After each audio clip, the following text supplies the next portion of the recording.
আমাদের মিডল কলেজের। তো আমরা ইএনটি টিউটর ক্লাস করব। তো আগে বলা হতো ইয়ার নোজ এন্ড থ্রট, ঠিক আছে।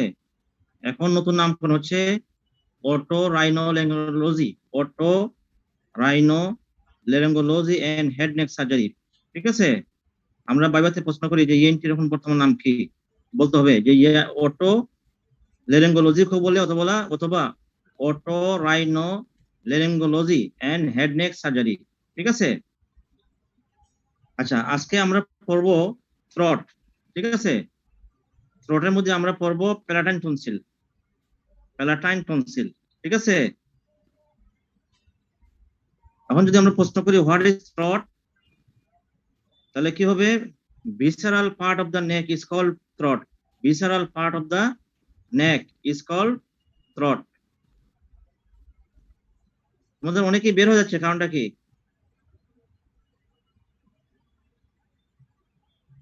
তাহলে থ্রট কি? visceral part of the neck is called throat. তো visceral part কি কি আছে নেকের মধ্যে? pharynx, larynx, cervical esophagus, tongue, salivary gland, ঠিক আছে, আর টনসিল। এখন যদি প্রশ্ন করা হয় what is tonsil, tonsils are subepithelial or submucosal collections of lymphatic structures in and around the oropharynx is called tonsil. তাহলে টনসিল জিনিসটা কি? যে submucosal or subepithelial collections of lymphatic structures or lymphatic tissue in and around the oropharynx. oropharynx এর মধ্যে এবং oropharynx এর আশেপাশে, in and around the oropharynx. আসসালামু আলাইকুম। ওয়ালাইকুম আসসালাম। হ্যাঁ কায়ুম নিশ্চয়। আচ্ছা ওকে, কারণ আজকে এটা ওই গতদিন তারা লিস্ট করছিল তখন বললো 5th ইয়ার টিউটোরিয়াল লাইভ। এখন আজকে ওটার দিকে একটা বললাম যে তেমন কে নিবে, আমার একটু সারাবেলা কাজ আছে। ওকে, থ্যাংক ইউ, কন্টিনিউ করো। ঠিক আছে, আচ্ছা ওকে, থ্যাংক ইউ। আসসালামু আলাইকুম স্টুডেন্ট, সবাই ভালো থাকেন। ওয়ালাইকুম আসসালাম। আচ্ছা, তাহলে টনসিল কাকে বলে যদি প্রশ্ন করা হয় কি বলবো আমরা? Submucosal or subepithelial collections of lymphatic structures in and around the oropharynx is called tonsil, ঠিক আছে। তাহলে ওরোফারিংস এবং এর আশেপাশে কি কি টনসিল থাকে? দেয়ার আর 5 lymphatic structures or lymphatic groups. Number 1 হচ্ছে এডিনোয়েডস, নাম্বার 2 হচ্ছে তোমার টিউবাল টনসিল, নাম্বার 3 হচ্ছে প্যালাটাইন টনসিল অথবা দ্বি টনসিল অথবা ফসাল টনসিল, আমরা যেটা নিয়ে আজকে আলাপ করব। নাম্বার 4 হচ্ছে লিঙ্গুয়াল টনসিল, আর নাম্বার 5 হচ্ছে lymphatic tissue in the posterior pharyngeal wall, discrete lymphatic tissue in the posterior pharyngeal wall. এই 5টা গ্রুপ টনসিল মিলে হচ্ছে ফর্ম ওয়াল্ডার্স রিং। কোশ্চেন আসতে পারে ভাইভাতে এবং রিটেনে, হোয়াট ইজ ওয়াল্ডার্স রিং? তাহলে Waldeyer's rings are the lymphatic collections in the subepithelial or submucosal collection of the oropharynx and around the oropharynx. Name number 1 adenoid, number 2 tubal tonsil, number 3 তোমার lingual tonsil, palatine tonsil R discrete lymphatic structure in the postopharyngeal wall. এই 5টা group মিলে হচ্ছে ওয়াল্ডার্স ring অথবা tonsil. এখন আমরা অনুষ্ঠানে প্রশ্ন করি যে টনসিল এবং লিম্ফ নোডের পার্থক্য কি? টনসিল এবং লিম্ফ নোডের কি পার্থক্য? তোমরা জেনে নিছো যে টনসিল হচ্ছে submucosal or subepithelial collection of lymphatic structures, আর লিম্ফ নোডটা কি? সাবকিউটেনিয়াস অথবা deeply situated lymphatic structure, subcutaneous or deeply situated lymphatic tissue. 1 number. 2 number হচ্ছে lymph node has both afferent and efferent vessel বা ইফারেন্ট চ্যানেল, আর tonsil only efferent channel. বুঝা যায়? Hello, yes sir. যদি না বুঝো রেসপন্স করবা যে স্যার বুঝতেছেন, আবার রিপিট করেন। তাহলে একটা হচ্ছে সাইট কোথায় থাকে, 2 নাম্বার হচ্ছে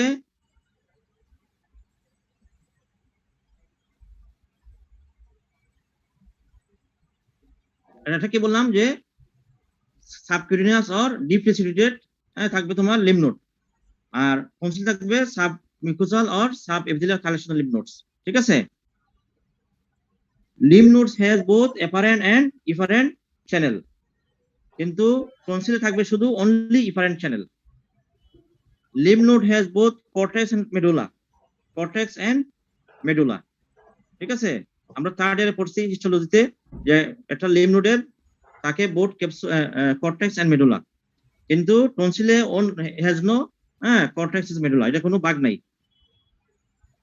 lymph nodes has capsule or it is capsulated, আর টনসিল আর অ্যাবসেন্স অফ ক্যাপসুল অথবা পার্শিয়ালি ক্যাপসুলেটেড। আমরা যে টনসিলটা আলাপ করব, প্যারাটাইন টনসিল, এর ল্যাটারাল ওয়ালে শুধু ক্যাপসুল থাকবে আর অন্যান্য টনসিলে কোনো ক্যাপসুল থাকবে না, তাহলে tonsil has no capsule or partially capsulated. ঠিক আছে? লিম্ফ নোড যেহেতু এটা ক্যাপসুল আছে, তাহলে it has sub capsular space, কিন্তু টনসিলে কোনো সাব ক্যাপসুলার স্পেস থাকবে না। ঠিক আছে? এই হচ্ছে লিম্ফ নোড এবং টনসিলের পার্থক্য। এখন আমরা চলে যাব প্যালাটাইন টনসিল সম্বন্ধে। প্যালাটাইন টনসিল, এটা আসল নাম হচ্ছে ফসাল টনসিল অথবা দি টনসিল। এখন যদি আমরা বলি যে প্যালাটাইন টনসিল কোথায় থাকে, সাইট কোথায়, lateral wall of the oropharynx. যদি প্রশ্ন করা হয় যে তোমাদের টনসিল, প্যালাটাইন টনসিল কোথায় থাকে, lateral wall of the oropharynx, in between the anterior pillar and posterior pillar. Anterior pillar কে ফর্ম করে, প্যালাটোগ্লুসাস মাসেল। তাহলে anterior pillar ফর্ম করতেছে প্যালাটোগ্লুসাস, আর posterior pillar ফর্ম করতেছে প্যালাটোফ্যারিঞ্জিয়াস মাসেল। প্যালাটোফ্যারিঞ্জিয়াস মাসেল এটা দেখতে কেমন, ওভায়েড শেপ। ওভায়েড সারফেস কয়টা, two surface, medial surface and lateral surface.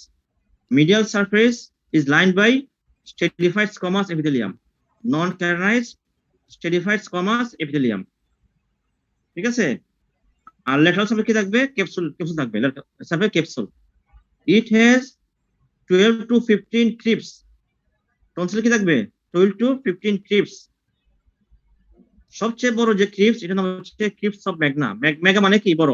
তাহলে near the upper pole of the tonsil there is a large crypts known as crypts of magna.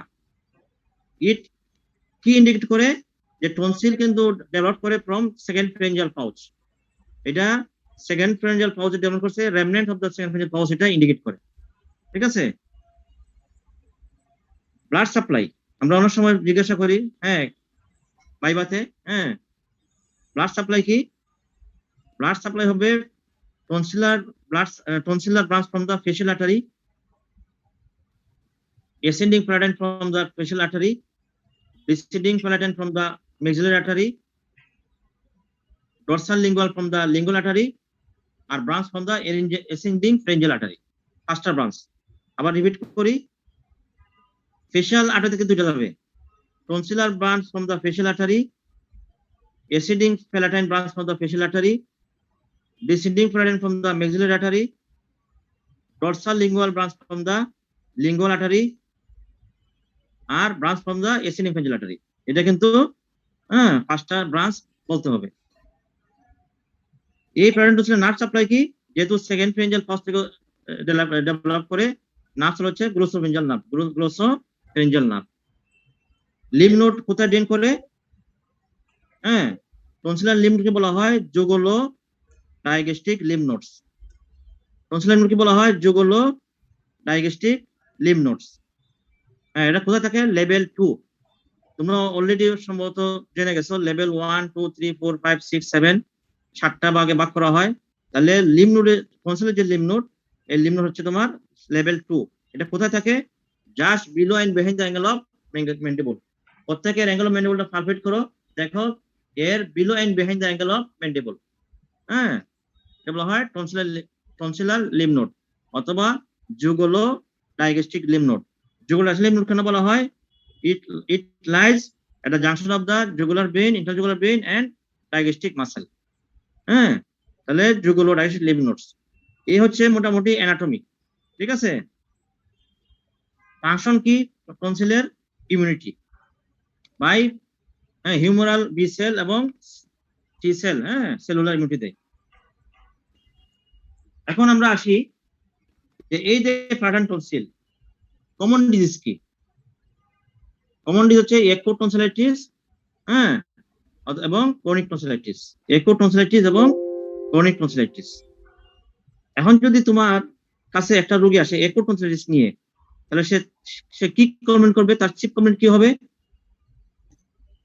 একোট tonsillitis রোগী এটা কি comment দিবে? যেহেতু একুটের আমরা জানি যে ডলর, রবর, হ্যাঁ, ফাংশলেশিয়া, ক্যালর এগুলো হয়। পেইন থাকবে, সুইলিং থাকবে, ফাংশন লস হবে, ফিভার থাকবে। ঠিক আছে? তাহলে যেহেতু টনসিলটা তোমার ওরোফ্যারিংসে আছে, তো ওরোফ্যারিংসের কাজ কি? সোয়ালোইং করা। তাহলে নাম্বার 1 সে রোগী বলবে যে ডিফিকাল্টি ইন সোয়ালোইং, যে আমার খাইতে কষ্ট হইতেছে। ঠিক আছে? তারপর বলবে ফিভার, যেহেতু একোট টনসিলাইটিস ফিভার কমপ্লেন করতে পারে। তারপর আসবে থ্রোট পেইন, হ্যাঁ, যে আমার গলা ব্যথা। আর foul smell from the oral cavity, fetor oris, অথবা foul smell from the oral cavity. ঠিক আছে? যদি একোট টনসিলাইটিস হয় তাহলে তোমার এই কমপ্লেন গুলো রোগী দিবে, যে আমার খাইতে কষ্ট হয়, ডিফিকাল্টি ইন সোয়ালোইং বা ডিসপেজিয়া, তারপর ফিভার,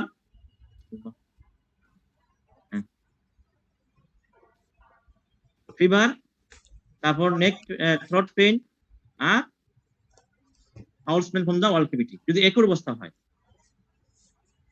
আর তুমি একোট অবস্থায় যদি লিম্ফ নোড পালপেট করো, জুগুলাসি লিম্ফ নোড, ঠিক আছে, পিছন থেকে, তাহলে কি viva? Tender bilateral jugulodigastric lymph node, tender. Acute অবস্থায় বাইলেটারাল লিম্ফ নোড পাবো, আমরা টেন্ডার পাবো। ঠিক আছে? এখন একোট টনসিলাইটিস আমরা কয় রকম?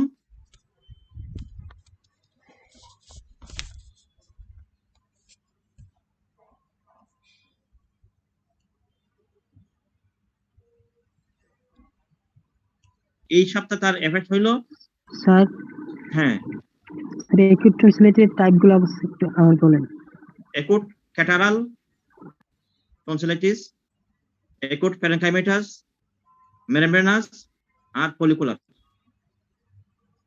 ফলিকুলার, মেমব্রেনাস, প্যারেনকাইমাটাস আর ক্যাটারাল।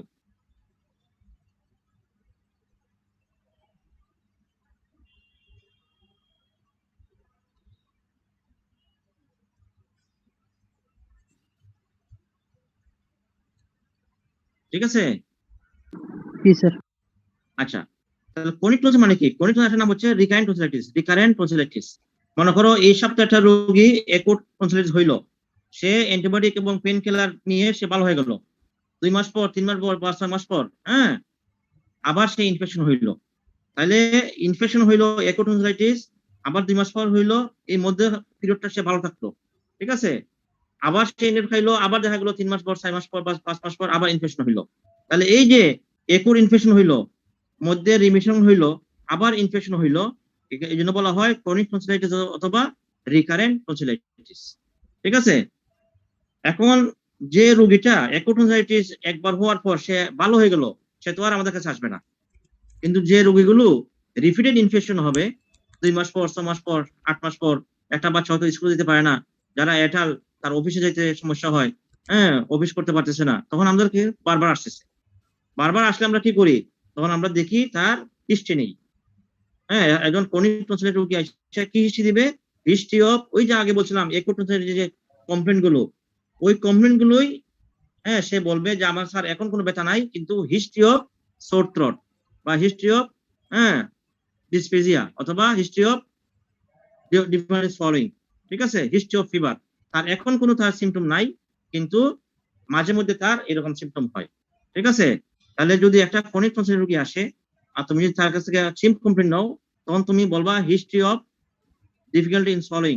আমরা চিপ কমপ্লেন লিখি সবসময়, হ্যাঁ, রোগীর ল্যাঙ্গুয়েজে, হ্যাঁ, নট মেডিকেল টার্ম।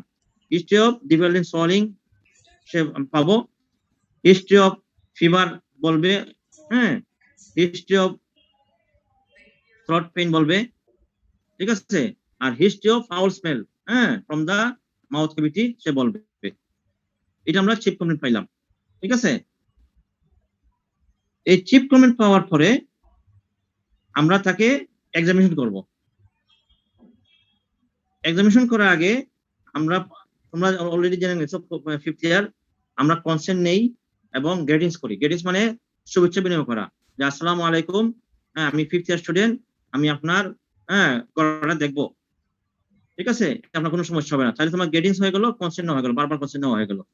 তখন ওরাল কেভিটি দেখার জন্য তোমরা ওয়ার্ডে আসে দেখবা বা আউটে দেখবা যে আমরা একটা হেডলাইট ইউজ করি, হেডলাইট, ঠিক আছে, নাম্বার 1। আর ওরাল কেভিটি দেখার জন্য আমরা প্রথমে একটা ইউজ করি টাং ডিপ্রেসর, ঠিক আছে। আর যখন আমরা ওই যে বলছিলাম ক্রিপস পাওয়া যায় 12 থেকে 15টা ক্রিপস, ফোনিক টনসিল হলে কি হয়, ওই ক্রিপসের মধ্যে অনেক সময় পাঁচ থাকে, এই পাঁচটা আছে কিনা আমরা এন্ট্রিপিউলার যখন কম্প্রেস করি তখন আমরা দুইটা টাং ডিপ্রেসর নিই, একটা টাং ডিপ্রেসর দিয়ে টাং সাপ্রেস করি, আরটা টাং দিয়ে আমরা এন্ট্রিপিউলারে আমরা প্রেস দেই যে ইনস্পেক্ট পাস আছে কিনা। তাহলে যদি আমরা একটা, তোমরা চিন্তা করো যে তোমার সামনে একটা রোগী বসে আছে, হ্যাঁ তুমি সেম লেভেলে হবে, তোমার যে চেয়ার এবং তার চেয়ার সেম লেভেলে, এবং হেডলাইট থাকবে, কনস্ট্যান্ট নিলা, গ্রেডিংস করলা এবং বলবা যে আমি আপনার গড়াটা দেখবো। প্রথম আমরা একটা টাং ডিপ্রেসর দিয়ে আমরা দেখে নেব লিপ, দেখে নেব লিপ, গাম, ভেস্টিবল, আপার জ, লোয়ার জ, ঠিক আছে, রেট্রোমিলার এরিয়া, তারপর movement of the tongue, floor of the mouth cavity, hard palate, soft palate, সব দেখে নিলাম। দেখার পর আমার দৃষ্টি চলে যাবে প্যারাটাইন টনসিলে। এখানে যে আমরা কি দেখবো, there are 4 cardinal sign of chronic tonsillitis. যদি ক্রনিক টনসিলাইটিস আমরা বলি তাহলে আমরা 4টা কার্ডিনাল সাইন আমরা পাবো। এই 4টা সাইন আছে কিনা আমরা দেখে নেব। তাহলে কি কি cardinal sign of chronic tonsillitis? Number 1 হচ্ছে tonsils are enlarge or atrophied. টনসিলটা হয় এনলার্জ হয়ে যাবে অথবা রিপিটেড ইনফেকশন কি হবে, এট্রোফি হবে। যদি এনলার্জ হয় আমরা কিভাবে বুঝবো, যে এন্টেরিয়র পিলার থেকে যদি মিড লাইনে চলে আসে টনসিলটা, এটা এনলার্জ। আর যদি এন্টেরিয়র পিলার থেকে যদি ল্যাটারালে থাকে এটা এট্রোফাইড। তাহলে নাম্বার 1 ক্রাইটেরিয়া কি, tonsils are enlarge or atrophied. Number 2, due to repeated infection of the anterior pillar কি থাকে, প্যারাটোগ্লসাস মাসেল, এটা কি হবে, একটু রেডিশ হয়ে যাবে। রিমেনিং যে মিউকাসা অফ দ্য ওরাল ক্যাভিটি থেকে এটা কি হবে, রেডিশ হবে, এটা বলা হয় কনজেস্টেড। 2 নম্বর পয়েন্ট কি, anterior pillar will be congested, ঠিক আছে। 3 নম্বর পয়েন্টস কি পাবো আমরা, এই যে ক্রিপস আছে, আমি একটা টাং ডিপ্রেস দিয়ে আমি টাং ডিপ্রেস করলাম, কোথায় করবো টাং ডিপ্রেস, পোস্টেরিয়র 1/3 এবং এন্টেরিয়র 2/3 যে জাংশন, এই জাংশনের সামনে আমি টাং ডিপ্রেস দিয়ে সাপ্রেস করব। যদি আমি পোস্টেরিয়র 1/3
2 নম্বর কানেক্টর কি বলছিলাম, এন্টেরিয়র উইল বি কনজেস্টেড, ঠিক আছে। 3 নম্বর কি, inspissated pus comes out, press over the anterior.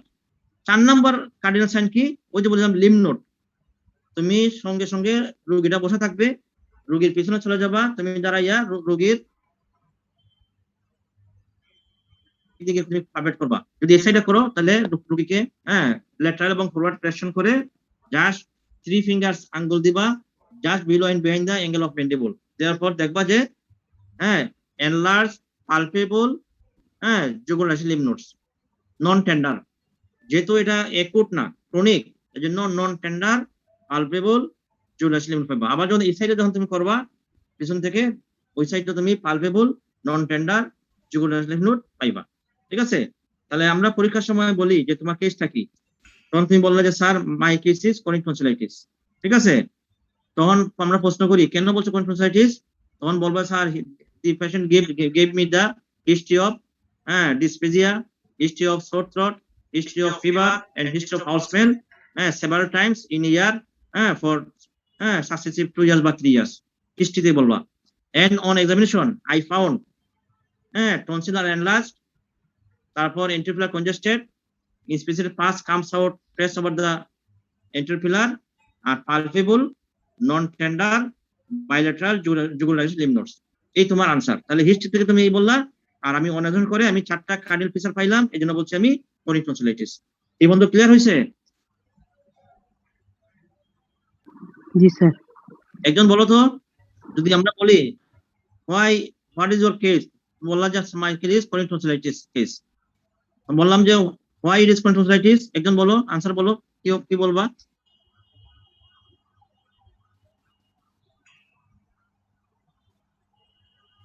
বলো, একজন বলো। So tonsils are enlarged. এটা তো অন এক্সামিনেশন। তোমার যখন ভাইবা দিতে আসবা, তুমি এখন হিস্ট্রি লিখতে হবে। তুমি এক্সামিন করে তুমি ওই হিস্ট্রি লিখবা। হিস্ট্রি যখন তোমার দিবা স্যারদের কাছে, তখন স্যার বলবে তোমার কেসটা কি, তুমি বললা কন্ট্রোলাইটিস। তখন তুমি শুরু করতে হবে, sir my case is tonsillitis due to from history I found this and on examination I found this. তাহলে on history কি হইবা বলো? History of difficulty in swallowing, for sir unpleasant smell, foul smelling discharge. Foul discharge na? History of foul smell from the oral cavity. Yes sir. Foul smelling. Sir, history of throat pain. Throat pain. On examination. History of fever. History of fever. Fever. ঠিক আছে, এগুলো সে দিবে। আর on examination কি পাইবা বলো? আমি বললাম there are 4 cardinal sign. Yes sir. So tonsil enlarged থাকবে, tonsil is enlarged, anterior pillar congested, tonsils is না, যেহেতু দুই দিকেই হয়, tonsils are enlarged. Tonsils are enlarged, anterior pillar congested.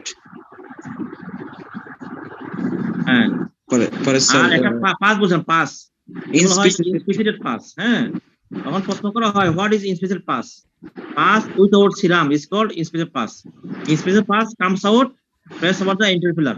এখন মনে করো তোমরা ওই দিন 10 জন প্রকৃতি আসবা, আর রোগী তোমার একজন, ঠিক আছে? যে প্রথম এক্সামিন করলো সে 5টা বের করে দিল, তো তুমি কি আর 5টা পাইবা? না স্যার, পাইবা না। তখন বলবো sir inspissated pus will be come out, কিন্তু আমি পাইনি স্যার, হয়তো কেউ আগে থেকে সেটা বের করে দিচ্ছে, ঠিক আছে? আচ্ছা, ইনস্পিসিটেড পাস যখন আমরা দেখি তখন আমরা কয়টা টাং ডিপোজিট ইউজ করব? একটা না দুইটা? দুইটা। কারণ একটা দিয়ে আমি সাপ্রেস করলাম, আটটা দিয়ে আমি প্রেস করব over the anterior pillar। 4 number cardinal feature কি? 4 number cardinal feature sir non tender bilateral enlarged jugulodigastric lymph node. Bilateral non tender palpable jugular lymph nodes. ঠিক আছে, এই তোমার আনসার। তাহলে তোমার এখন ডায়াগনোসিস কি লিখবা? ডায়াগনোসিস এরপর মাই ডায়াগনোসিস ক্রনিক টনসিলাইটিস। ঠিক আছে, এখানে এই ক্রনিক টনসিলাইটিস ডায়াগনোস করার জন্য কোনো ইনভেস্টিগেশন দরকার নাই, ইট ইজ ক্লিনিক্যাল ডায়াগনোসিস। ঠিক আছে, এখানে প্রভিশনাল ডায়াগনোসিস করার দরকার নাই, ডিডিও আসা দরকার নাই। ঠিক আছে, ডায়াগনোসিস ইজ ক্রনিক টনসিলাইটিস। এখন লিখবা পরে কি? ইনভেস্টিগেশন। এখন ইনভেস্টিগেশন কেন? তোমার রোগীটা ভর্তি হয়েছে ওয়ার্ডে, এটা কিন্তু আউটডোরে না, ওয়ার্ডে ভর্তি। তাহলে ওয়ার্ডে ভর্তি মানে কি? নিশ্চয়ই এটা অপারেশন করার জন্য আমরা ভর্তি দিছি। তাহলে কি ইনভেস্টিগেশন করবা? Culture investigation for general anaesthesia. Tonsillitis diagnosis করার জন্য কোনো ইনভেস্টিগেশন দরকার নাই। ঠিক আছে, যেহেতু এই রোগীটা আমাদেরকে ভর্তি দেওয়া হয়েছে, অপারেশন লাগবে, জন্য আমরা ইনভেস্টিগেশন করব কি? Investigation for general anaesthesia. ঠিক আছে, এখন আমরা পরবর্তী আসবো what are the criteria of tonsillectomy. কোন রোগীকে, সব রোগী তো আমরা ভর্তি দেব না, কোন রোগীকে আমরা অপারেশন করার জন্য ভর্তি দেব, আমরা পরবর্তী আসতেছি। তাহলে তুমি কি ইনভেস্টিগেশন লিখবা? For general anaesthesia, chest X-ray PA view, CBC ESR, TC DC ESR. ঠিক আছে, হিমোগ্লোবিন পার্সেন্টেজ দেখি। ঠিক আছে, তারপর blood count, BT CT, bleeding time, clotting time. যেহেতু মেইন কমপ্লিকেশন হচ্ছে তোমার টনসিলাইটিসের হিমোরেজ, এজন্য আমরা দেখতে হবে বিটিসিটি। তাহলে chest X-ray PA view, CBC ESR, BT CT, urinary, যদি বয়স বেশি হয়, হ্যাঁ, তাহলে আরবিএস, ইসিজি। এখন কিন্তু অনেক অল্প বয়সী ডায়াবেটিস ধরা পড়ে, জুভেনাইল ডায়াবেটিস, ঠিক আছে? হ্যাঁ, RBS, ECG, blood grouping, serum creatinine, ঠিক আছে? আর যেহেতু এখন করোনা পিরিয়ড, অবশ্যই কোভিড টেস্ট, হ্যাঁ, র্যাপিড অ্যান্টিজেন অথবা পিসিআর টেস্ট ফর কোভিড-19 করতে হবে, ঠিক আছে? এইগুলো করলাম। তাহলে আমরা ইনভেস্টিগেশন করব ফর জেনারেল অ্যানেস্থেসিয়া। এরপর তুমি করবা ট্রিটমেন্ট। ট্রিটমেন্ট কি? যেহেতু রোগীটা তোমার ভর্তি আছে, কি ট্রিটমেন্ট দিবা? কি ট্রিটমেন্ট করবা? টনসিলের অপারেশন নাম কি? টনসিলেক্টমি। টনসিলেক্টমি। টনসিলেক্টমি আমরা অনেক সময় বলি যে বানান লেখো। ক্রনিক টনসিলাইটিস কি ডাবল এল না single L? Chronic tonsillitis double L. Double L. আবার টনসিলেক্টমি কি সিঙ্গেল এল না double L? Double L. Double L, এটা মনে রাখতে হবে। আমরা অনেক বলি যে তুমি লেখো পাইবার সময়, হ্যাঁ? তাহলে ট্রিটমেন্ট কি? টনসিলেক্টমি। এখন আমরা প্রশ্ন করবে, what are the indications of tonsillectomy? সব রোগীকে আমরা অপারেশন করব না, কোন কোন ক্রাইটেরিয়া ফিল আপ করলে আমরা টনসিলেক্টমি রোগীকে টনসিলের জন্য আমরা রোগী ভর্তি দেব। তাহলে ইন্ডিকেশন কি কে বলতে পারবা? ইন্ডিকেশন অফ টনসিলেক্টমি কে বলতে হবে নাকি? আচ্ছা আমি বলে দিই, আমি যে time com. 1 number, repeated attack of chronic tonsillitis 3 to 5 times in a day in a year successive 2 years. যদি পরপর 2 বছরের মধ্যে বছরে 3 থেকে 5 বার একুট ইনফেকশন হয় বা রিপিটেড অ্যাটাক হয় অফ টনসিলাইটিস, তো আমরা কি করব? হ্যাঁ, টনসিলেট করব which hamper the daily activities. যেমন কেউ কোনো যদি ছাত্র হয়, তার স্কুলে যেতে সমস্যা হয়, যদি কেউ অফিসগামী হয়, অফিসে যেতে সমস্যা হয়, কাজ করতে সমস্যা হয়, ঠিক আছে? তাহলে repeated attack of chronic tonsillitis 3 to 5 times in a year successive 2 years which hampers his or her daily activities or daily works।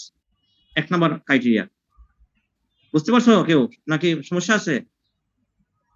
Successive 2 years. Successive 2 years, ঠিক আছে? তাহলে এটা মনে রাখো। তাহলে রিপিটেড অ্যাটাক অফ, ওই যে আমরা বললাম যে আগে যদি একটা রোগী এখন ইনফেকশন হইলো, আবার 3 মাস পর হইলো, আবার 9 মাস পর হইলো, অথবা 12 মাস পর হইলো, আবার পরবর্তী বছর যে আবার 2 বার হইলো, তাহলে repeated attack of chronic tonsillitis 3 to 5 times in a year, একটা 1 বছরের মধ্যে 3 থেকে 5 বার হইলো, successive 2 years with hampers his or her daily works or activities. Number 1, ঠিক আছে? বুঝা গেল এখন তো? আনসার করো। জি স্যার। স্যার বুঝি নাই। জি স্যার। বুঝো নাই? তুমি আমার ইংলিশটা বোঝান, ইংলিশ বলতেছি। Repeated attack of chronic tonsillitis 3 to 5 times in a year, বছরে 3 থেকে 5 বার অ্যাটাক হবে, সাকসেসিভ 2 ইয়ার্স, পরপর 2 বছর, which hamper his daily activities. যখন একুট ইনফেকশন হয় তখন তার ডেইলি অ্যাক্টিভিটিস হ্যাম্পার হয়।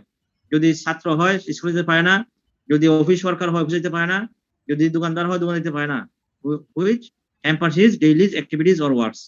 বুঝা গেল? 1 নাম্বার। জি স্যার। 2 নাম্বার হচ্ছে following one or more attack of peritonsillar abscess।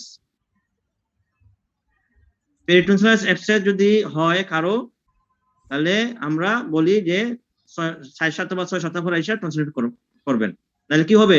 Repeated tonsillar abscess, peritonsillar abscess হবে। তাহলে 2 নম্বর ক্রাইটেরিয়া কি? One or more attack of following peritonsillar abscess. Peritonsillar abscess আসলে নাম হচ্ছে quinsy. This abscess in between the tonsillar capsule and superior costal muscle. তাহলে আমরা প্রশ্ন করি যে পেরিটনসিলার অ্যাবসেস কোথায় হয়? This abscess in between the tonsillar capsule and superior costal muscle, এটা বলা হয় কুইনজি অর পেরিটনসিলার অ্যাবসেস। তাহলে 2 নম্বর ক্রাইটেরিয়া কি? Following one or more attack of peritonsillar abscess. 3 number criteria কি? হিউজলি এনলার্জ টনসিল, মানে টনসিল গুলো এত বড় হয়ে যায় যে মিড লাইনে চলে আসে, এটা বলা হয় কিসিং টনসিল, এবং তার খাইতে সমস্যা হয়, শ্বাস নিতে সমস্যা হয়, রাতে ঘুমাইলে কি হয়? স্নোরিং হয়, স্লিপ অ্যাপনিয়া হয়। তাহলে 3 নম্বর ক্রাইটেরিয়া হচ্ছে hugely enlarge tonsil causing mechanical obstruction of swallowing and respiration। 3 number criteria.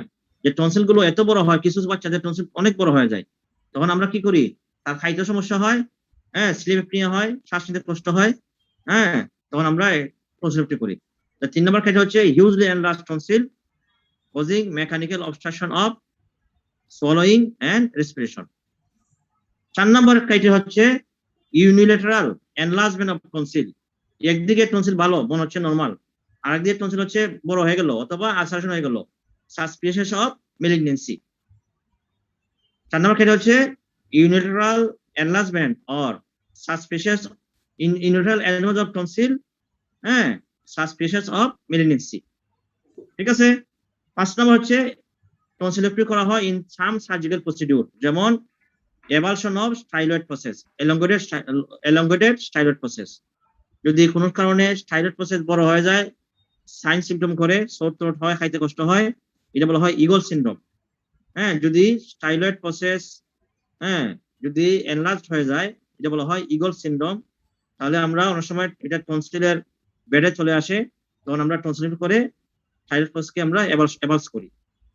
তাহলে 5 নম্বর ক্ষেত্রে হচ্ছে in some surgical procedure like avulsion of the styloid process. Number 2 হচ্ছে গ্লোসোফেঞ্জিয়াল নিউরেক্টমি। ঠিক আছে, এই দুইটা অপারেশন আমরা এখানে করতে পারি। তাহলে যদি স্যার লাস্ট পয়েন্ট আরেকবার একটু বলেন প্লিজ। কোনটা? লাস্টেরটা? লাস্টেরটা? জি স্যার। আচ্ছা, টনসিলোপ্লাস্টি ডান in surgical procedure not for tonsil. টনসিলের রিলেশনে কি থাকে? Styloid process. তাহলে আমরা টনসিলোপ্লাস্টি করে কি করি? স্টাইলয়েড প্রসেসটাকে আমরা যদি লম্বা থাকে এটাকে ভেঙে দিই অথবা এভালস করি। তাহলে in some surgical procedure of like styloid process এভালশন অথবা গ্লোসোফেঞ্জিয়াল নিউরেক্টমি, টনসিলার বেডের সঙ্গে কি থাকে? গ্লোসোফেঞ্জিয়াল নার্ভ থাকে, হ্যাঁ, এটা বলা হয় গ্লোসোফেঞ্জিয়াল নিউরেক্টমি। এই হচ্ছে তোমার ক্রাইটেরিয়া। এখন তোমাদের আমি বলি, প্রথম যে ক্রাইটেরিয়া বলছিলাম যে repeated attack of chronic tonsillitis 3 to 5 times in a year successive 2 years, এখন নতুন বইয়ের মধ্যে আসছে তোমাদের সিলমেরনে, যদি বছরে 7 বার অ্যাটাক হয়, 2 বছরে 5 বার অ্যাটাক হয়, আর 3 বছরে 3 বার অ্যাটাক হয়, তারপর আমরা করব। ওই আগেরটাকেই তারা, হ্যাঁ, সুন্দর করে বলে দিচ্ছে যে বছরে 7 বার হইলে আমরা টনসিল করে ফেলবো, যদি বছরে 2 বছরের মধ্যে 5 বার অ্যাটাক হয় তাহলে আমরা টনসিল করব, আর যদি 3 বছরে পরপর 3 বছর 3 বার অ্যাটাক হয় তাহলে আমরা টনসিল করব। তাহলে repeated attack of chronic tonsillitis 3 to 5 times in a year successive 2 years, এটাকেই মডিফাইড করে বলছে যে বছরে 7 বার, 2 বছরে 5 বার, 3 বছরে 3 বার যদি হয় আমরা টনসিল করব। এই হচ্ছে ইন্ডিকেশন অফ টনসিলেক্টমি। বুঝা গেল কিনা? টনসিলেক্টমি ইন্ডিকেশন এই সমস্যা বলো, কথা বলো। না স্যার। তাহলে আমরা আগাইতে পারি আরো। আমি একটা জিনিস বলতে ভুলে গেছি, how tonsillar bed is form. Tonsillar bed K form করে? টনসিলটা কার কোন কোন স্ট্রাকচার থাকে আমি বলে দেই। লেটারাল থাকবে টনসিলার ক্যাপসুল, এটা দেখে নাও যে টনসিলার বেড ফর্ম কিভাবে হয়। টনসিলার ক্যাপসুল, তারপর একটা ফাসা থাকবে বাক্যোফেঞ্জিয়াল ফাসা, তারপর সুপিরকস্টাল মাসল, তারপর ফেরিঙ্গো বেসিলার ফাসা, ঠিক আছে, তারপর styloglossus muscle, medial pterygoid muscle, আর রেমাস অফ ম্যান্ডিবল। এই স্ট্রাকচারের উপর কি থাকে? টনসিলটা থাকে, টনসিলার বেড। তাহলে টনসিলার বেড ফর্ম করে নাম্বার 1 হচ্ছে tonsillar capsule, buccopharyngeal fossa, superior কশে মাসল। লেখার জন্য এস দাও, সি দাও, আর এম দাও, সুপিরিয়র মাসেল, হ্যাঁ, সব লেখা দরকার নাই। সুপিরিয়র মাসেল, তারপর ফেরিঙ্গো বেসিলার ফাসা, পিবিএফ, ফেরিঙ্গো বেসিলার ফাসা, ঠিক আছে। তারপর 3টা মাসেল থাকে, styloglossus muscle, medial pterygoid muscle, আর রেমাস অফ ম্যান্ডিবল, ঠিক আছে। আর কি কি স্ট্রাকচার থাকে রিলেশনে? 1 নাম্বার লেখো প্যারাটনসিলার ভেইন। আমরা যখন টনসিলটা রিমুভ করি, হ্যাঁ, রিমুভ করার সময় একটা ভেইন পাই, হ্যাঁ, প্যারাটনসিলার ভেইন, স্টাইলয়েড প্রসেস, তারপর গ্লোসোফেঞ্জিয়াল নার্ভ, আর ইন্টারনাল ক্যারোটিড আর্টারি। অনেক সময় প্রশ্ন করি আমরা, ইন্টারনাল ক্যারোটিড টনসিলার বেড থেকে কত সেন্টিমিটার দূরে থাকে? 1.5 সেন্টিমিটার, হ্যাঁ, lateral to the tonsillar bed, ঠিক আছে? তাহলে এই হচ্ছে তোমার bed, how bed is form আর what are the structure in relation to tonsillar bed. আচ্ছা, এখন আসো ইন্ডিকেশন বলছি আমরা, টনসিলার ইন্ডিকেশন।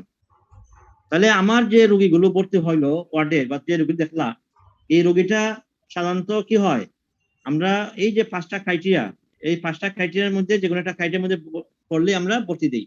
যে সে বছরে 3 থেকে 5 বার অ্যাটাক হয়, হ্যাঁ, তার জ্বর আসে, খাইতে পারে না, অফিসে যেতে পারে না, কাজ করতে পারে না, হ্যাঁ, এই জন্য আমরা ভর্তি দিচ্ছি for tonsillectomy. What are the contraindication of tonsillectomy? Contraindications. Tonsillectomy করা লাগবে কিন্তু আমরা করতে পারতেছি না। হ্যাঁ, যদি ব্লিডিং ডিসঅর্ডার থাকে, bleeding disorder number 1, bleeding disorder থাকে। নাম্বার 2, আনকন্ট্রোল ডায়াবেটিস এবং uncontrolled blood pressure. Uncontrol diabetes, uncontrolled blood pressure. এখন যেহেতু কোভিড আসছে, আমরা বলতে পারি কোভিড-19 পজিটিভ, করোনা পজিটিভ, ঠিক আছে? তারপর এপিডেমিক অর এন্ডেমিক, হ্যাঁ, পোলিও। যদি পোলিও হয় কোনো এরিয়াতে বা কোনো দেশে, হ্যাঁ, তাহলে আমরা করতে পারবো না পোলিও, ঠিক আছে? আর কোথাও বলে একুট টনসিলাইটিস। একুট টনসিলাইটিস অবস্থা, মনে করো একুট টনসিলাইটিস সে নিয়ে আসছে, এখন তার ফিভার আছে, খাইতে কষ্ট হইতেছে, হ্যাঁ, ফাউল স্মেল আছে, তাহলে একুট ইনফেকশনও করতে পারবো না, একুট টনসিলাইটিস,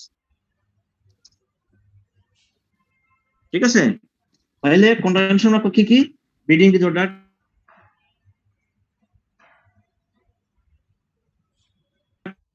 থাকে, যদি থাকে, তারপর আমরা কি বলছিলাম, একুট টনসিলাইটিস আর এপিডেমিক অর এন্ডেমিক, হ্যাঁ, পোলিও। স্যার অ্যাকিউট টনসিলাইটিস কেন করতে পারবো না?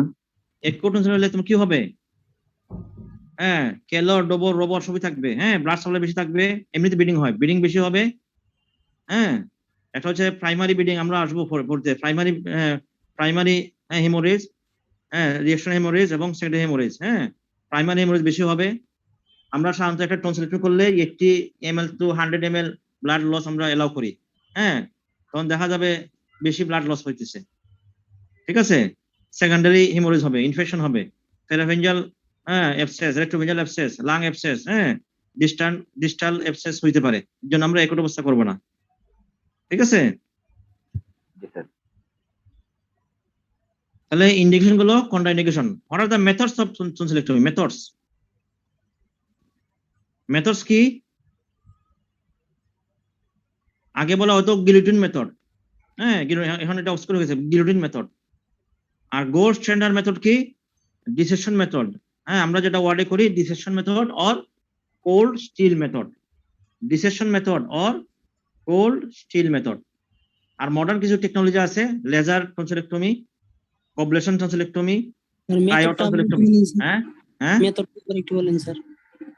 গিলোটিন মেথড, গিলোটিন এটা আগে করা হয়তো, এখন করা হয় না, অবস্কিউর হয়ে গেছে, হ্যাঁ, গিলোটিন মেথড বা গিলোটিন টনসিলেক্টমি। তারপর কোল্ড স্টিল মেথড অথবা ডিসেকশন মেথড। আমরা যে ওয়ার্ডে করি টনসিলটা, আমরা কি করি, লেটার ওয়াল দিয়ে ক্যাপসুল দিয়ে ডিসেক্ট করে করে আমরা টনসিলটা রিমুভ করি, এটা হয় ডিসেকশন মেথড অথবা কোল্ড স্টিল মেথড। যেহেতু এখানে ইনস্ট্রুমেন্ট সব স্টিলের তৈরি, হ্যাঁ, এই জন্য বলা হয় কোল্ড স্টিল মেথড। 3 নম্বর হচ্ছে laser tonsillectomy, coblation tonsillectomy, cryo tonsillectomy, ঠিক আছে?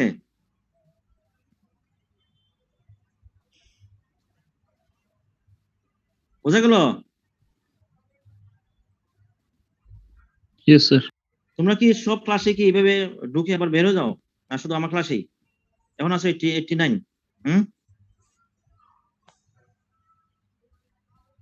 আচ্ছা, তাইলে guillotine method, cold steel or dissection method, laser tonsillectomy, coblation tonsillectomy, cryo tonsillectomy, এই হচ্ছে মেথড। এখন সব কমপ্লিকেশনস, একটা টনসিলেক্টমি করলে তোমার কি কি কমপ্লিকেশন হতে পারে? কমপ্লিকেশন, তাহলে মেইন কমপ্লিকেশন কি? হেমোরেজ, হ্যাঁ, হেমোরেজ। 2 নম্বর কি? Injury to the surrounding structure, lip, teeth, tongue, anterior pillar, posterior pillar, হ্যাঁ, ওরোফেরিংস, তাহলে এগুলো তোমার ইনজুরি হতে পারে। আর কিছু হইতে পারে রিমোট কমপ্লিকেশন, যেমন রেট্রোফেঞ্জাল অ্যাবসেস, প্যারাফেঞ্জাল অ্যাবসেস, লাং অ্যাবসেস, হ্যাঁ, এগুলো হইতে পারে। তাহলে মেইন কম্বিনেশন কি যদি বলা হয়, একটাই কম্বিনেশন বলবা, এটা কি? হেমোরেজ। এখন আসো টাইপস অফ হেমোরেজ। হেমোরেজ কত রকম?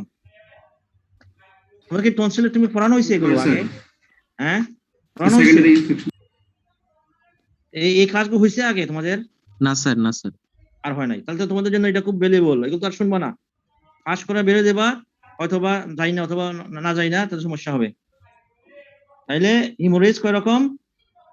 3 রকম, প্রাইমারি, রিঅ্যাকশনারি আর সেকেন্ডারি। ঠিক আছে, নতুন বইয়ে তোমাদের দিছে প্রাইমারি আর সেকেন্ডারি, রিঅ্যাকশনারি নাই। ঠিক আছে, তো তোমরা নতুনটা জাস্ট মনে রাখবা প্রাইমারি সেকেন্ডারি। কিন্তু আগে আমরা জানতাম এবং আমরা সবাই পড়াই, এখনো সবাই জানে এটা, প্রাইমারি হেমোরেজ, রিঅ্যাকশনারি হেমোরেজ আর secondary haemorrhage. What is primary haemorrhage?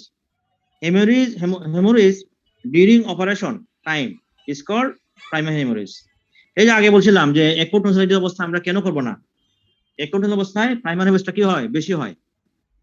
ঠিক আছে, তাহলে যদি বলা হয় হোয়াট ইজ প্রাইমারি হেমোরেজ, এটা পরীক্ষা আছে। Define primary haemorrhage and treatment of primary haemorrhage, define reactionary haemorrhage, management of reactionary haemorrhage, define secondary haemorrhage, হ্যাঁ, ট্রিটমেন্ট অফ সেকেন্ডারি হেমোরেজ। এভাবে কোয়েশ্চন আসে রিটেনে, এবং তোমার ভাইভাতে এটা অবশ্যই জানতে হবে ভাইভাতে। তাহলে প্রাইমারি হেমোরেজ কাকে বলে? হেমোরেজ ডিউরিং, বলো, অপারেশন নাকি পোস্ট-অপারেটিভ রুমে? অপারেশন। Operation, right. তাহলে আমরা যে অপারেশন করব এটা ডেফিনেশন চলে গেল। এখন কজ কি? কজ তুমি ওই চিন্তা করো যে আনকন্ট্রোলড হাইপারটেনশন, একটা প্রেসারে বেশি ছিল, হ্যাঁ, ওটা তুমি করতেছো, তাহলে তুমি ব্লিডিং বেশি হবে। অ্যাকুট টনসিলাইটিস তুমি কি করতেছো, বেশি হবে। আর হ্যাঁ, নন স্কিল সার্জন, অনেক সময় যে নতুন যারা, হ্যাঁ, আমরা যখন প্রথম প্রথম করতাম অনেক ব্লিডিং হইতো, এখন হয় না। ঠিক আছে, তাহলে নন স্কিল প্রথম প্রথম যারা করবা, হ্যাঁ, প্রথম বেশি বেশি হবে, কারণ টিস্যু ইনজুরি বেশি হয়।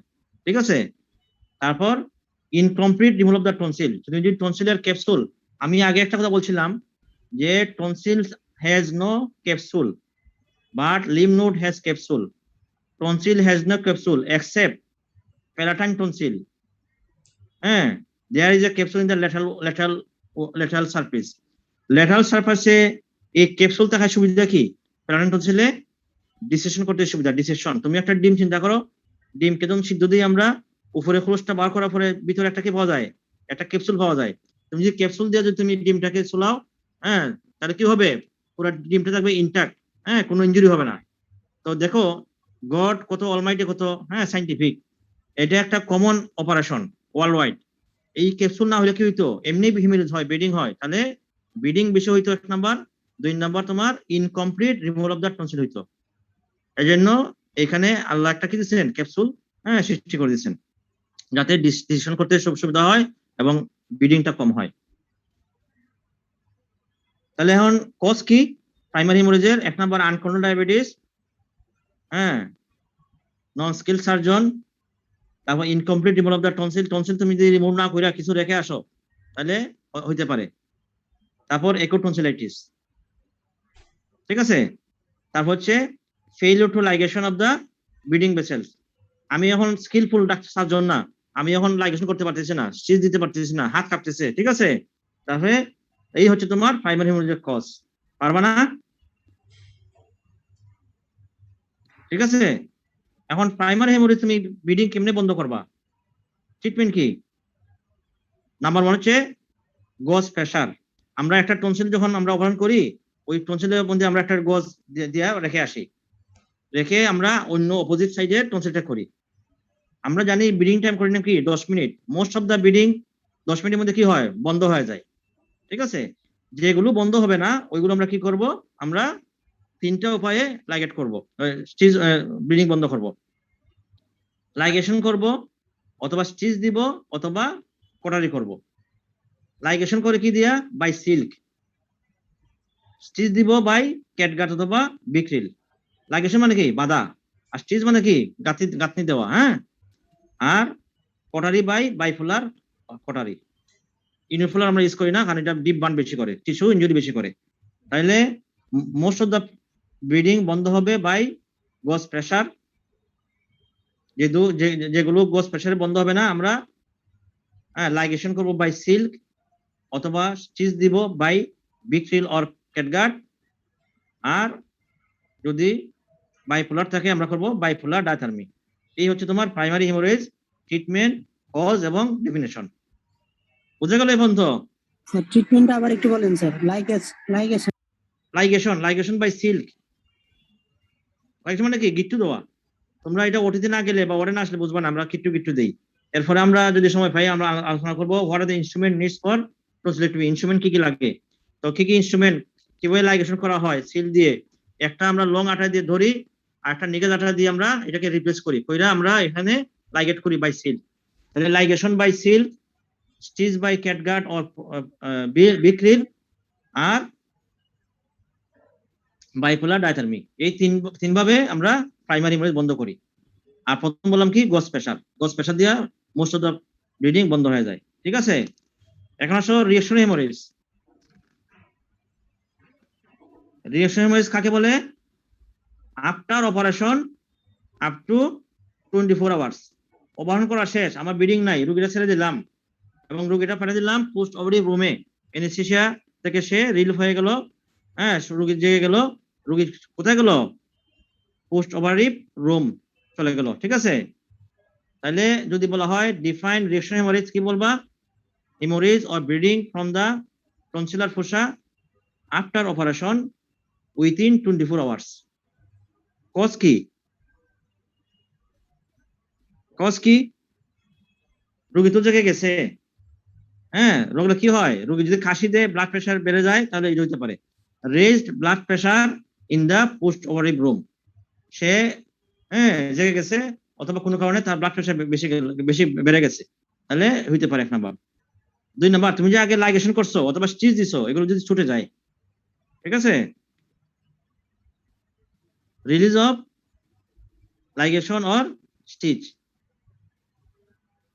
কোনো কারণে একটা ভেসেলের মধ্যে ক্লট ছিল, ওই ক্লটটা যদি ডিসলজ হয়ে যায় তখন বোঝা যায় না যে ব্লিডিং হবে, তো ডিসলজ অফ দা ক্লট, তাহলে কি হতে পারে? ব্লিডিং হতে পারে।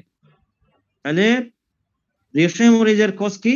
Raise blood pressure in the post room, তারপর dissolve the clot from the bleeding vessels and failure of the ligature. ঠিক আছে, লাইগেচার অথবা স্টিচ। ট্রিটমেন্ট কি করবা? ট্রিটমেন্ট কি?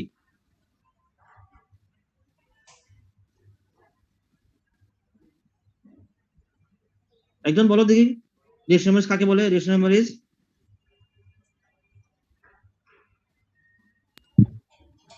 Bleeding within 24 hours after tonsillectomy. Right. Cause কি? কজ হচ্ছে raised BP, হচ্ছে রিলিজ অফ লাইগেচার, আর হচ্ছে discharge of clot. Very good. Treatment কি করবা? ট্রিটমেন্ট, আচ্ছা, এই রোগীগুলোকে আমরা পোস্ট রুমে কিভাবে রাখি? Tonsillar position. হ্যাঁ, টনসিলার পজিশন। একটা হচ্ছে টনসিলেক্টমি পজিশন, একটা হচ্ছে টনসিলার পজিশন। টনসিলেক্টমি করার সময় আমরা যে পজিশন রাখি এটা বলা হয় রোজ পজিশন। হ্যাঁ, নেকটা থাকবে এক্সটেন্ডেড, আর শোল্ডার নিচে আমরা দেবো একটা স্যান্ডব্যাগ। শোল্ডার নিচে আমরা যদি একটা স্যান্ডব্যাগ দেই আর নেকটা এক্সটেন্ডেড থাকে, ডাউনওয়ার্ড এক্সটেন্ডেড, এটা বলা হয় টনসিলেক্টমি পজিশন। আর what is tonsillar position? In post operative room পেশেন্টটাকে আমরা রাখি লেফট অর রাইট লেটারাল পজিশনে রাখি উইথাউট পিলো। মাথার নিচে আমরা পিলো রাখবো না, and give a pillow in between the upper limb and another pillow in between the lower limb. ঠিক আছে, তাহলে বালিশ ছাড়া রোগীটাকে লেফট অর রাইট লেটারাল পজিশনে আমরা যদি রাখি, তাহলে এটা বলা হয় টনসিলার পজিশন। ঠিক আছে, টনসিলার পজিশন রাখার উদ্দেশ্য কি? যদি কোনো কারণে ব্লিডিং হয়,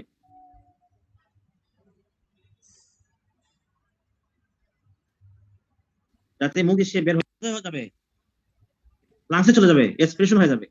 ঠিক আছে, যাতে ব্লিডিংটা মুখ দিয়ে বের হয়ে যায়, যাতে লাংসে এক্সপ্রেশন না হয়, যেন আমরা টনসিলার পজিশনে রাখতে বলি।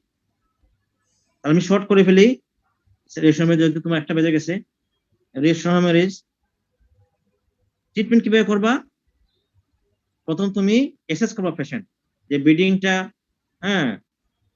কোন পোষাতে হইতেছে, বেশি হইতেছে কিনা। ঠিক আছে, অ্যাসেসমেন্ট করবা, এবং এবং ব্লিডিং হওয়ার পরে রোগীটা শকে চলে গেল কিনা, শক আছে কিনা। তাহলে তুমি এসেস করবা যে ব্লিডিংটা বেশি হচ্ছে কিনা, রিপিটেড ডিউরেশন হচ্ছে কিনা, ওরাল ক্যাভিটি ব্লাড ক্লটে ভরে গেছে কিনা, ঠিক আছে। আর কিভাবে বুঝবা রিপিটেড ডিউরেশন? যদি ব্লিডিং হয় সে বারবার ডুব দিতে থাকবে, রিপিটেড ডিউরেশন, হ্যাঁ, দেখবা যে লেরিংসটা উঠতেছে নামতেছে, ডিউরেশন করতেছে। আর ব্লাড প্রেশার ফার্স্ট দেখবা, হ্যাঁ, যা ফার্স্ট এগিয়ে হয়ে গেল কিনা, প্রেশার কমে গেল কিনা। এরপরে তোমার কাজ হচ্ছে to identify the bleeding sites, কোন ব্লিডিং ফোসা থেকে ব্লিডিং হইতেছে। তখন ক্লট রিমুভ করতে হবে, হ্যাঁ, ক্লট রিমুভ করার পর দেখবা কোন সাইড থেকে ব্লিডিং হয়। ব্লিডিং হওয়ার পর সঙ্গে সঙ্গে কি করবা, একটা গজকে তোমার ফোর্সেপ দিয়ে আমরা 10 মিনিট প্রেস করে রাখবো যে ব্লিডিং থেকে, যে সাইডে ব্লিডিং হয়। যদি নর্মাল ব্লিডিং হয়, মাইনর ব্লিডিং হয়, তাহলে কি হবে, 10 মিনিটে ব্লিডিংটা বন্ধ হয়ে যাবে। যদি ব্লিডিং 10 মিনিটে বন্ধ না হয়, যদি শক থাকে, শক কারেকশন করবো, ব্লাড দিব, ফ্লুইড বাড়া দিব, হ্যাঁ। আর যদি ব্লিডিং হইতে থাকে, আমরা রোগীটাকে আবার ভাড়া দিব পোস্ট-অপারেটিভ রুমে, অপারেশন রুমে, হ্যাঁ, ওটি রুমে পাঠিয়ে দিব, হ্যাঁ। এবং এগেইন আন্ডার জিএ আমরা ওই যে বলছিলাম লাইগেশন অথবা স্টিচ অথবা বাইপোলার দিয়ে আমরা, হ্যাঁ, ব্লিডিংটা বন্ধ করে আসবো। তাহলে যদি রিলেশন হয়, তাহলে আমরা এসেস করব, প্রথম গজ প্রেশার দিব, হ্যাঁ, গার্গলিং করাবো, ব্লিডিং বন্ধ হয় কিনা। যদি বন্ধ না হয়, যদি শকে থাকে, শক কারেকশন করবো, সঙ্গে সঙ্গে ব্লাড দিব, ফ্লুইড বাড়াবো। আর যদি শক না থাকে, তাহলে সঙ্গে সঙ্গে পাঠিয়ে দেবো ওটিতে, এগেইন আন্ডার জেনারেল অ্যানেস্থেসিয়া, হ্যাঁ। যে সার্জন সিনিয়র উনি কাজ করবেন, যে অ্যানেস্থেসিয়া সিনিয়র বা স্কিলড উনি এটা আবার ডাউন করবে, ঠিক আছে। Down again under general anaesthesia আমরা ওই হয় লাইগেশন করবো, অথবা স্টিচ দিব, অথবা বাইপোলার দিয়ে আমরা ব্লিডিংটা বন্ধ করে আসবো, ঠিক আছে। এবং বিফোর অ্যানেস্থেসিয়া টিউব, অ্যানেস্থেসিয়া দেওয়ার আগে আমরা কি করব, কিছু ব্লাড তো চলে গেছে তোমার স্টোমাকে, সে খাইছে, ডিউরেশন করছে, তখন আমরা কি করব, হ্যাঁ, স্টোমাক ওয়াশ করবো বাই রাইস টিউব। তাহলে তোমার সে বমি করবে, আবার এক্সপ্রেশন হবে, লাঞ্চে চলে যাবে। এই হচ্ছে তোমার সেকেন্ডারি হেমোরেজের ম্যানেজমেন্ট, ম্যানেজমেন্ট। এখন আসলে সেকেন্ডারি হেমোরেজ। সেকেন্ডারি হেমোরেজ কাকে বলে? After 24 hours up to healing of the tonsillar ফোসা, 7 দিন হোক, 10 দিন হোক, 14 দিন হোক, মানে 24 আওয়ার পর থেকে যদি কোনো ব্লিডিং হয়, এটা হচ্ছে তোমার সেকেন্ডারি হেমোরেজ। এটা মেইন কজ কি? ইনফেকশন। যদি সেকেন্ডারি হেমোরেজ হয়, রোগীটা কোথায় থাকবে? বাড়িতে না হসপিটাল থাকবে? স্যার বাড়িতে। যদি এরকম কোনো সে ফোন করে অথবা বলে যে আমার ব্লিডিং হতেছে, আমরা কি করব, আবার হসপিটাল ভর্তি করব। হসপিটাল ভর্তি করে আবার আমরা তাকে এসেস করব, তার শকে আছে কিনা, ব্লিডিং বন্ধ হয় কিনা। আবার প্রথম আমরা গজ প্রেশার দিয়ে দেখবো, যেহেতু এটা মেইন কজ ইনফেকশন, আমরা প্যারেন্টাল ব্রড স্পেকট্রাম অ্যান্টিবায়োটিক দিব। অ্যান্টিবায়োটিক দেওয়ার আগে আমরা থ্রোট সোয়াব নিব ফর কালচার, ঠিক আছে। যদি শকে থাকে ব্লাড দিব, হ্যাঁ, দেওয়ার পর আমরা অ্যাসেস করবো ব্লিডিং বন্ধ হয় কিনা। যদি বন্ধ হয়, হ্যাঁ, most of the patient bleeding বন্ধ হয়ে যায়। বন্ধ হয় না, আমরা কি করব, এটা তো সেকেন্ডারি ইনফেকশন থেকে হইতেছে, আমরা স্টিচ দিলেও স্টিচ থাকবে না, লাগে থাকবে না, তখন আমরা কি করব, treatment under GA, keep a gauze in the tonsillar fossa and pillar to pillar ligation. একটা গজ রেখে দেবো আমরা 24 to 48 আওয়ার্স, এবং এন্টিফিলার ফোসা আমরা লাগেজ করে দেবো, এবং 48 আওয়ার্স আমরা একটা করে দিব, এবং ব্লিডিংটা বন্ধ হয়ে যাবে। এই হচ্ছে ইন নাটশেল তোমাদের হেমোরেজের ম্যানেজমেন্ট, 3টা টাইপের। তোমাদের টাইম হয়ে গেছে, হ্যাঁ, তোমরা আসছো দেরিতে করে, এবং লাস্টে কিন্তু অনেক কিছু ছিল না, হ্যাঁ, তোমরা এরকমই করো না। এটা কিন্তু ইনসাল্ট অফ, হ্যাঁ, যারা লেকচার নেয় তাদের জন্য 1 নাম্বার 2 হচ্ছে তোমাদের জানার আগ্রহ নাই। স্যার ঠিক আছে, সেকেন্ড, স্যার একটু ট্রিটমেন্টটা আবার বলেন। সেকেন্ডারি ট্রিটমেন্ট হচ্ছে তোমার, এটা থাকবে, রোগীটা বাড়িতে থাকবে, এটা রোগী আমরা একদিন পর তো রোগীটা ছেড়ে দেই টনসিলেক্টমি। তাহলে সেকেন্ডারি হেমোরেজ কোথায় কখন হয়? After 24 hours up to healing of the tonsillar ফোসা। এটা 7 দিন, কারো 7 দিন লাগে, কারো 10 দিন লাগে, কারো 14 দিন লাগে, ঠিক আছে। তাহলে 24 আওয়ার্স পর থেকে যদি ব্লিডিংটা হয়, এটি হবে সেকেন্ডারি হেমোরেজ। মেইন কজ কি? ইনফেকশন। ইনফেকশন কেন হবে? হয়তো সে অ্যান্টিবায়োটিক খায় নাই, অথবা আমরা যে অ্যান্টিবায়োটিক দিছি যে রেজিস্ট্যান্ট অ্যান্টিবায়োটিক, হ্যাঁ, অথবা ডোজ ঠিক মতো দেই নাই, অথবা সে ডোজ ঠিক মতো খায় নাই, ইনফেকশন হয়েছে যে কোনো কারণে, ঠিক আছে। এখন আমরা কি করব? হসপিটালাইজেশন করার জন্য অ্যাডভাইস করব, রোগীটাকে আমরা বলবো হসপিটালে ভর্তি হন। হসপিটালে ভর্তি হলে পরে আমরা, যেহেতু ব্লিডিং হইতেছে, আমরা কি করব, তাকে শকে আছে কিনা শকটা আমরা দেখবো, ব্লাড প্রেশার দেখবো, পালস দেখবো, শক আছে কিনা। শক থাকলে আমরা সঙ্গে সঙ্গে ফ্লুইডটা বাড়াই দিব, আর ব্লাডের জন্য আমরা বলে দিব, ঠিক আছে। আর যেহেতু এটা ইনফেকশন হইতেছে, আমরা নরমাল যে অ্যান্টিবায়োটিক চলতেছিল এটাকে স্টপ করে ব্রড স্পেকট্রাম প্যারেন্টাল অ্যান্টিবায়োটিক দিব হাই ডোজে, ঠিক আছে, অ্যান্টিবায়োটিক দিব।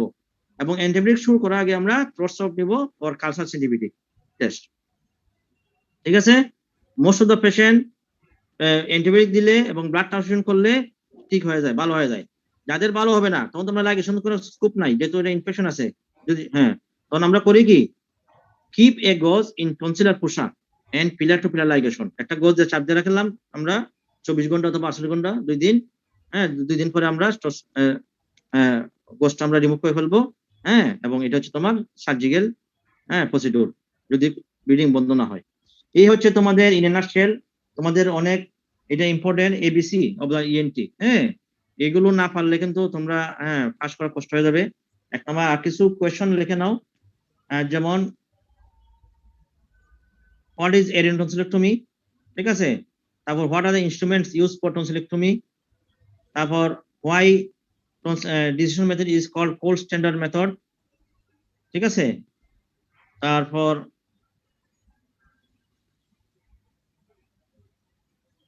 টনসিল এবং লিমনোড পার্থক্য আমরা আলাপ করছি, ঠিক আছে। তো যাই হোক, তোমরা যারা অংশগ্রহণ করছো বেস্ট অফ লাক, তোমরা ভালো থাকো। দোয়া করি তোমরা লেখাপড়া করে যাও ঠিক মতো। দেখাবো ইনশাআল্লাহ। জি, আসসালামু আলাইকুম। কোশ্চেনটা কি বলছেন? কোশ্চেনটা লাস্টের কোশ্চেনটা বলছিলাম, ডিফারেন্স বিটুইন টনসিল এন্ড লিমনোড, তোমরা আলাপ করছি। জি স্যার। ঠিক আছে, ওকে, আল্লাহ হাফেজ।